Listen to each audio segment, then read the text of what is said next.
গাজায় ইসরায়েলি বাহিনীর হামলায় গেল ২৪ ঘন্টায় আরও ৪৭ ফিলিস্তিনির মৃত্যু হয়েছে। এদিকে গাজার পাশাপাশি অধিকৃত পশ্চিম তীরেও দমনপীড়ন চালাচ্ছে ইসরায়েলি সেনারা। বিশ্বের বিভিন্ন প্রভাবশালী দেশ ফিলিস্তিনকে রাষ্ট্র হিসেবে স্বীকৃতি দিলেও গাজায় কোনো পরিবর্তন হয়নি ইসরায়েলের বর্বরতার। বৃহস্পতিবারও অঞ্চলটির বিভিন্ন এলাকায় ব্যাপক তাণ্ডব চালিয়েছে জাহানবাদীরা। এতে নতুন করে প্রাণ হারিয়েছেন আরও বহু ফিলিস্তিনি। ইহুদিদের হামলার মুখে আমরা বারবার বাস্তুচ্যুত হচ্ছি। তারা আমাদের উপর লিফলেট ছুড়ে মারার পর বোমা ছুড়ে মারছে।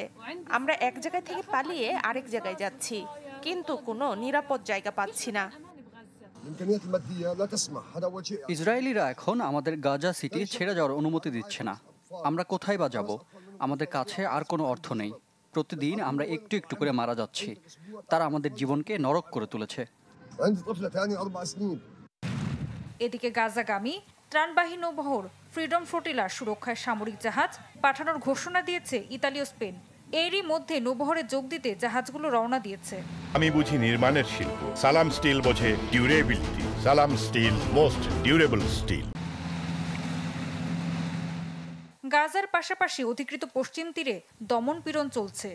নতুন করে অঞ্চলটিতে আরও ২৪ জন ফিলিস্তিনিকে গ্রেপ্তার করেছে ইসরায়েলি সেনা। তবে ইসরায়েলকে কোনোভাবেই পশ্চিম তীর দখল করতে দেয়া হবে না বলে ঘোষণা দিয়েছেন মার্কিন প্রেসিডেন্ট ডোনাল্ড ট্রাম্প। আমি কোনোভাবেই ইসরায়েলকে পশ্চিম তীর দখল করতে দেব না। এখন সময় এসেছে যুদ্ধ বন্ধ করার। গাজা নিয়ে নেতানিয়াহু সহ মধ্যপ্রাচ্যের শীর্ষ নেতাদের সাথে আমাদের খুব ভালো আলোচনা হয়েছে।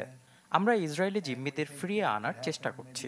আশা করছি দ্রুতই গাজায় চলমান যুদ্ধের অবসান হবে।